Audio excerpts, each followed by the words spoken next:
When was the last time Oprah actually spent time hanging out with a working class person in America? She's on her Montecito estate with one of the most beautiful mansions known to man. And that is why she did not follow up with Kamala Harris in response to that stupid gun question with, well, you're on camera saying that you favor mandatory gun buybacks. So how would that work? The Oprah enthusiasm worked when it was genuine. Shortly after the Oscars, a 3.9 magnitude earthquake rocked L.A. The tremors were so powerful, Oprah's ass is still moving. Why would you laugh at that? Has Oprah Winfrey, the media mogul who once seemed untouchable, finally met her match? Greg Gutfeld and Megyn Kelly, in a stunning display of wit and journalistic precision, have launched a full-scale assault on the Oprah empire, exposing cracks in the carefully constructed facade of self-help, spirituality, and carefully curated authenticity. Their critiques weren't simply criticisms. They were surgical strikes aimed at the very heart of Oprah's brand, revealing a stark contrast between her public persona and the reality of her extraordinary wealth and privilege. This wasn't a simple takedown. It was a meticulously crafted dismantling of a decades-long image, questioning the very foundation of Oprah's influence and the messages she conveys to millions of followers. The sheer audacity of their attack, coupled with the undeniable power of their arguments, has left the media world reeling, and viewers questioning everything they thought they knew about the Oprah brand. But the story doesn't end there. It's only the beginning of a deeper dive into the complexities of Oprah's empire and the legacy she's leaving behind. When she first hit the scene in like the 1980s and she was fresh out of Chicago, she was in Chicago for the launch of her national talk show, she was something electric and interesting and authentic, you know? I miss fat Oprah. She was just genuine. Now this thin Ozempic Oprah has lost, along with the pounds, her heart, her sense of authenticity. And what we're getting these days is this cleansed elite billionaire version who wants to scrub the record of facts. It's true, the Harris interview did feel like a very special episode of Oprah, but instead of everybody getting a new car, everybody got an aneurysm. The cracks in Oprah's seemingly impenetrable empire are not merely superficial. They run deep, exposing a profound disconnect between her public pronouncements and the reality of her extraordinary wealth. Gutfeld and Kelly's attacks weren't simply personal attacks. They were well-researched and meticulously delivered critiques of Oprah's business practices, her philanthropic efforts, and her overall public image. They highlighted the inherent contradictions in her message, pointing out instances where her actions directly contradicted the values she espoused. The sheer scale of Oprah's wealth, her lavish lifestyle, and the commercialization of her brand have been brought into sharp focus, leaving viewers to question whether her message of empowerment and self-improvement is genuine or merely a carefully crafted marketing strategy designed to sell products and maintain her image. This isn't just about Oprah. It's about the broader cultural phenomenon of celebrity-driven self-help and the commodification of personal growth. We had a week of women getting up there and trying to get us to feel sorry for them. To Oprah, literally one of the richest people, forget women, one of the richest people on earth, and talk about, in part, the misogyny and racism she's faced from the country that made her a 2.6 billionaire. Oprah's infamous speech to a room full of billionaires about the difficulties of wealth, far from being a humorous anecdote, serves as a powerful symbol of the inherent contradictions at the heart of her brand.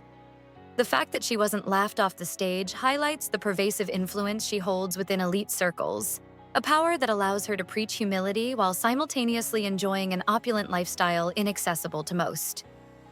This incident, far from being an isolated incident, reflects a larger pattern of Oprah's tendency to preach self-improvement while simultaneously benefiting from systems that perpetuate inequality. The image of Oprah, holding her diamond-encrusted chalice, preaching humility to peasants, is not merely a satirical depiction. It's a potent visual representation of the deep class divisions that underpin her message and her empire. Her ability to maintain this image, despite these contradictions, is a testament to her marketing prowess and the enduring power of her brand. 5 words, Oprah's list of favorite things. So Oprah released her annual list of favorite things, and as usual, there are lots of expensive stuff. $1,000 pizza oven, $590 drip coffee maker, $80 of luxury salt.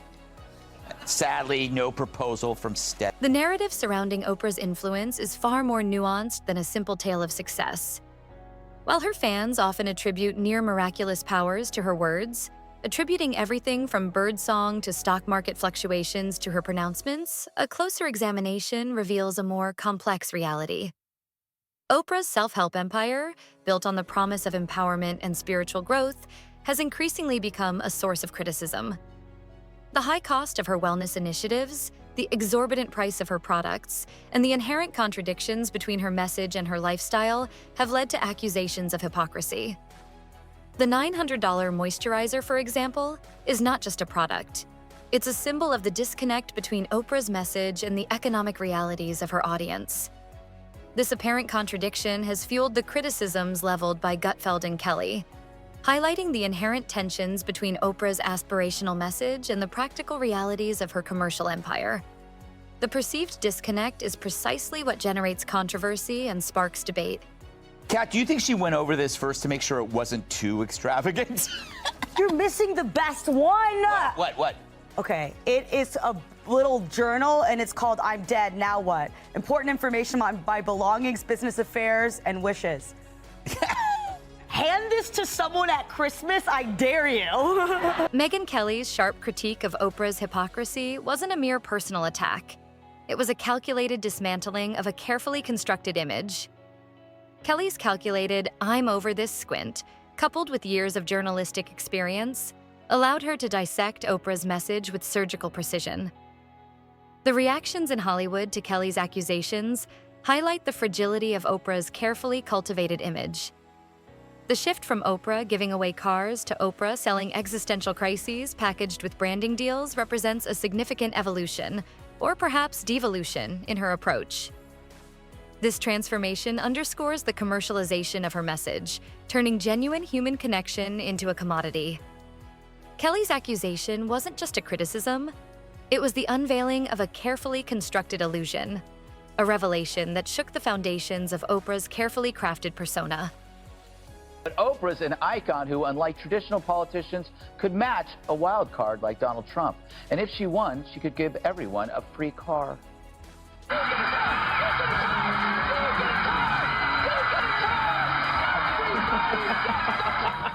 And how different is that really from most Democrats? Gutfeld, unlike Kelly's surgical precision, employed a sledgehammer approach. A verbal assault that mirrored the outrage felt by many who saw Oprah's recent endeavors as tone-deaf and exploitative. The $400 gratitude journal serves as a potent symbol of this disconnect, highlighting the stark contrast between Oprah's preaching of gratitude and the financial burden placed upon her audience. Gutfeld's critique, far from being merely comedic, directly addressed the hypocrisy of a woman who built an empire on emotional vulnerability, now lecturing the struggling middle class on the importance of gratitude. His unfiltered approach served as a powerful counterpoint to Kelly's more measured critique, showcasing the depth and breadth of the criticism leveled against Oprah's recent actions and pronouncements. The comparison to a WWE promo effectively captures the intensity and dramatic nature of Gutfeld's attack. Her schoolgirl affectations and body movements. Like, okay, ready? The accusations leveled against Oprah are not simply about a few missteps. They expose a pattern of behavior that has led to widespread accusations of hypocrisy and emotional exploitation. Oprah's decades-long reign as a media mogul built on emotional vulnerability and self-help is now under scrutiny, with critics questioning the authenticity of her message and the ethical implications of her business practices. The comparison to a television church highlights the powerful influence Oprah wields over her audience, and the accusations of collecting poverty like a vintage item underscore the critique that her work often profits from the pain and struggles of others. The contrast between Oprah's lavish lifestyle and her pronouncements on resilience and empathy is jarring and highlights the vast chasm between her reality and the lives of her audience. This is not simply a criticism of Oprah. It's a critique of the entire self-help industry and its tendency to commodify emotional vulnerability. Okay. She raises herself off her chair. Like, I'm just really excited. I'm really excited about this. Okay. You're so right. Okay. I'm going to tell you something.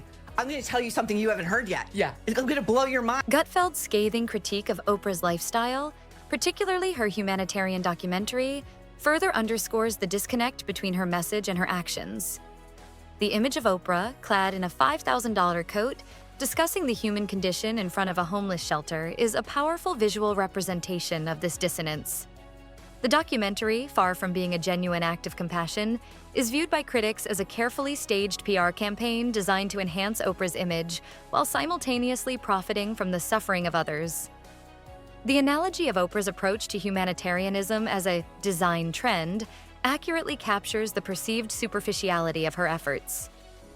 The fact that she travels with an entourage of personal chefs, stylists, and wellness gurus highlights the vast disparity between her life and the lives of those she claims to help. This critique isn't just about the documentary. It's about the broader issue of celebrity humanitarianism and the potential for exploitation within such endeavors. So we have got to talk about the failure of the celebrity. Oprah Winfrey. You have no power. You do not have any control over this electorate. Neither do you, J-Lo. Let's take a look at Oprah's final closing message on the campaign trail. We don't get to sit this one out. If we don't show up tomorrow, it is entirely possible that we will not have the opportunity to ever cast a ballot again. We are voting to save ourselves from this precipice of danger. Even Oprah's charitable donations are not immune from criticism, as they are often seen as being inextricably linked to her brand and commercial interests. The notion that help always came with a plug highlights the commercialization of her philanthropy, transforming acts of generosity into carefully crafted marketing campaigns. This critique isn't about questioning the validity of her donations. It's about the way in which these donations are presented and integrated into her overall brand strategy. The transformation of tragedies into carefully lit PR campaigns underscores the perception that Oprah prioritizes self-promotion over genuine humanitarian efforts. This commercialization of compassion raises ethical questions about the nature of philanthropy and the potential for exploitation within charitable endeavors. The static sound effect serves to emphasize the disruption and controversy surrounding this aspect of Oprah's image. Yeah. I looked at this list, and you know what wasn't on there? Anything about Maui, right? At one point in time, she and The Rock made that video to try to help out everybody who was hurt by the fire. And then that was just quickly discarded. She's like, okay, that didn't work. Who wants slippers? You want slippers. You get a pair of slippers. You're all getting slippers. Do you think Gutfeld's insightful and often humorous dismantling of Oprah's image reveals a complex and contradictory figure. His comparison of Oprah's outreach to flying first class to a disaster zone and then charging for an inspirational audiobook afterward is both witty and insightful. It perfectly encapsulates the criticism that Oprah's efforts are often self-serving and exploitative. The Hollywood sanctimony reference describes the perceived hypocrisy of celebrities who use their platform to preach about social issues while simultaneously enjoying immense wealth and privilege. The image of Oprah stepping over debris in couture heels while her assistant applies lip gloss between takes is a powerful visual metaphor for this hypocrisy. Gutfeld's critique goes beyond simple mockery. It exposes the inherent contradictions within Oprah's brand and the ways in which her message is often at odds with her actions. I used to love Oprah, like most of us who grew up when we did. And only now did I realize I've been getting spoon-fed propaganda from this woman for years. I always took her little setup packages as gospel.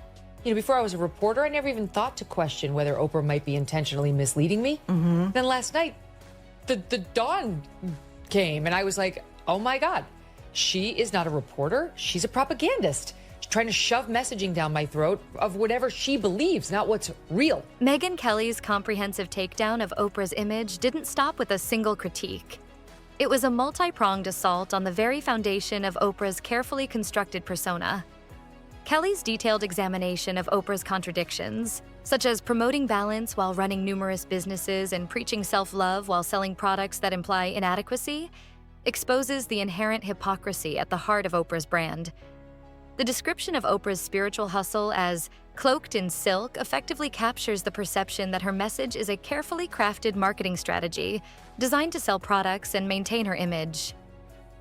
Gutfeld's edition regarding Oprah's book club, suggesting its mandatory reading for future disappointment, further highlights the criticism that Oprah's selections often focus on trauma and emotional distress rather than genuine empowerment. This multifaceted critique reveals the depth and complexity of the accusations against Oprah and her empire. All right, Ray, so you got salt, you got cheese, you got pizza. Ray, I'm going to stop you there. Yes. I treat this like the list I get from my kids. They send me emails because they know when I laugh in their face, it hurts. Anyone who wants a $1,000 pizza oven, you're going to get what Kat picked out. Like, that's the greatest gift you can give somebody because you can't return it. Because returning it, oh, you think you're immortal? You think you're better than us? Like, get your affairs in order. That's the great, you stole the show. They wanted me to talk about a dog towel. That is towel's a towel. Great job. That's the best gift ever. And Oprah has never read this, just like I don't read the list from my kids send me. Oprah's constant reinvention, her cyclical announcements of spiritual awakenings, often coupled with new product lines, is not simply a sign of personal growth. It's a calculated business strategy. Gutfeld's humorous comparison of Oprah's self-reinvention to a never-ending reboot highlights the perception that her transformations are primarily driven by commercial interests rather than genuine personal evolution. The description of Oprah's reinventions as frequent as Wi-Fi password changes effectively communicates the speed and frequency of these shifts. Kelly's sharp observation that Oprah's world is vastly different from the everyday struggles of her audience further underscores the criticisms of hypocrisy and disconnect. This constant reinvention, coupled with the persistent claim of relatability, highlights the perceived disconnect between Oprah's message and the realities of her life. Oprah didn't help by sort of saying it's cheating. What do you mean it's cheating? It's a drug that helps people control their appetite. How is that cheating? So she was probably on the wrong side of things when she was saying that. And now I think she was sort of forced to admit, because as you say, it's obvious. Somebody like Oprah, who's constantly up and down with the weight and hasn't been on the skinnier side for a long time. And then suddenly, after this miracle drug comes out, like, we know. But she's still a spokesperson for Weight Watchers. And I guess she's going to still tell us that the point system is really what's behind the weight loss. The final damning critique centers on Oprah's persistent positioning as the voice of the people, a billionaire who claims to represent the underdog.